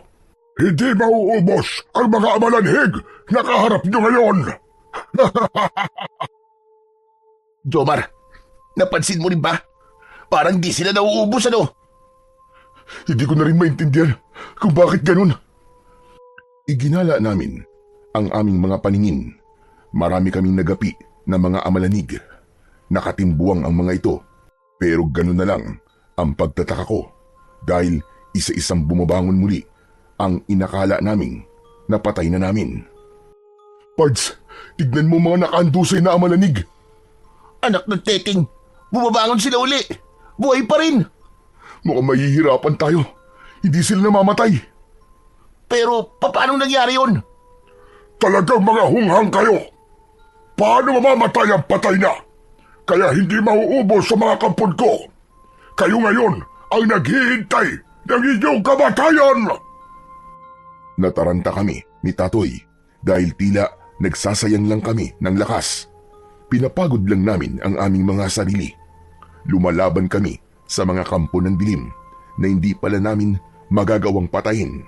Kung ganun pala, wala nang bisa sa bagong dating na mga amalanig ang punyal na ibinigay sa amin ni Lola Rubina, kundi para lamang ito sa unang bugso ng mga amalanhig. Anak ng bangkayo, paano tayo nito, Tatoy? Hindi pala natin sila mapapatay. Anong gagawin natin? Hindi ko rin alam, Jomar. Pareho tayo mapapahamak dito.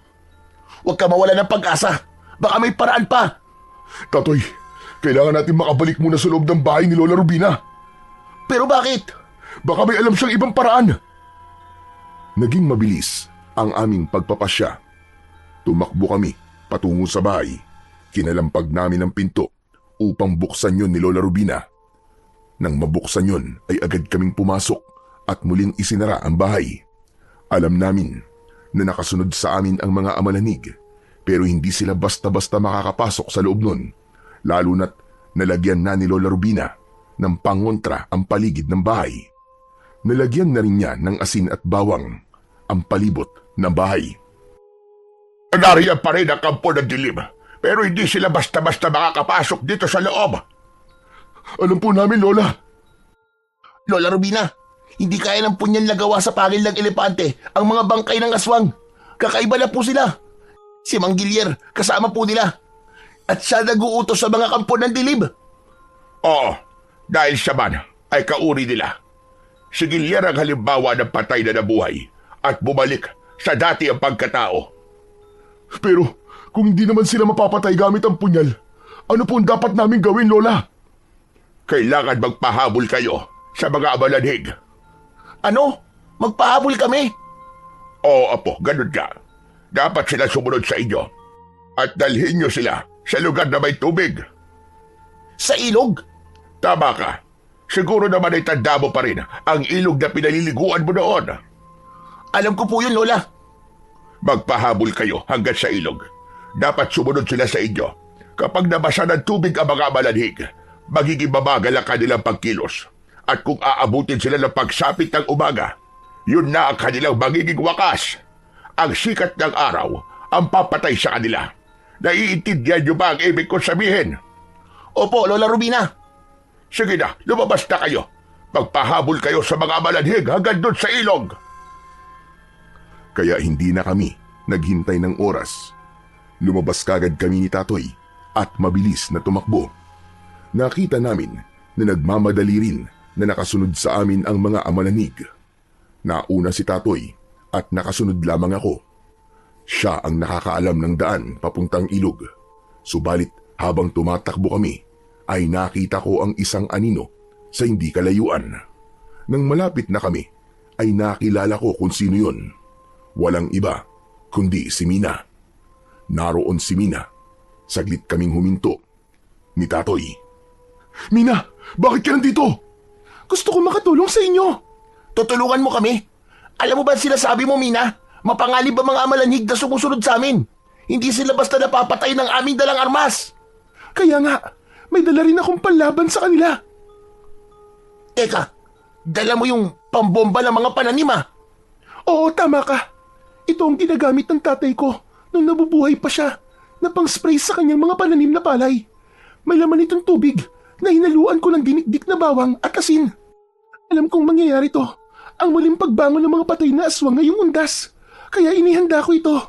Pero kailangan ko pa rin ng tulong nyo para mapuksa natin ang mga malanhig na hindi kaya ng sandata nyo. Sa mabilis na paliwanag ay kinausap kami ni Mina. Itataya namin ang aming sarili para lumapit sa amin ang mga amalamig kapag naipon na sila at nakapaligid na sa amin. Saka siya magpapakita para gamitin ang laman ng pambomba laban sa mga kampo ng dilim. Kaya yun ang aming ginawa. Mabilis na nagkubli si Mina at kami naman ni Tatoy ay naiwan at nagtalikuran. Hinintay naming makalapit sa amin ang mga bangkay na nabuhay at pinalibutan kami. Nang nakapalibot na sila sa amin ni Tatoy, ay lumabas sa kanyang pinagtataguan si Mina at agad na ginamit ang sprayer. Diniligan niya ang mga amalanig. Hindi magkamayaw ang mga ito. Sa bawat patak ng tubig ay sumisigaw ang mga ito. Kasama na roon si Manggilier na nabasa na ng tubig mula sa pangbomba ni Mina. Umusok ang kanilang mga katawan. Hindi nila kinaya ang epekto ng dinurog na bawang at tubig na may asin. Patuloy sa pag-usok ang katawan ng mga amalanig hanggang sa unti-unting mabuwal ang mga ito at ganap na naagnas ang kanilang mga katawan. Wala na silang nagawa pa, lalo na't nasundan yun ng pagtilaok ng manok, nahudyat ng pagbubukan liwayway. Kaya naman, wala nang kawala pa ang mga nabuhay na bangkay ng mga aswang. Hanggang sa natunaw ang mga ito, ganap nang natuldukan ang lagim na inihahatid nila sa Barrio Noches. Labis ang pasasalamat ni Lola Rubina sa mga nangyari. Siyempre, malaking bahagi rin si Mina dahil ganap nang nalipol ang mga amalanig. Ay mawawala na rin ang espiritong umalipin sa nanay ni Mina at bumalik na ito sa dati. Tapos na ang undas sa Barrio Noches. Pabalik na kami ng syudad. Ang naging karanasan ko sa probinsya ng lola ni Natoy ay karanasang hinding-hindi ko malilimutan. Nagbigay ito sa akin ng kakaibang adventure. May excitement, may kilabot, at syempre, may kasama ring kilig dahil kay Mina. Isang kakaibang karanasang bumuo ng aking pagkatao at lalong nagpasolid ng pagiging magkaibigan namin ni Tatoy. Totoong puno ng hiwaga ang buhay ng tao. Punong-puno ng iba't ibang pakikipagsapalaran. Subalit anuman ang ating harapin, anuman ang ating pagdaanan, isang bagay lang ang dapat nating isipin. Lahat ito ay bahagi ng ating karanasan na susubok sa ating tibay, katatagan at pagiging tunay na kaibigan.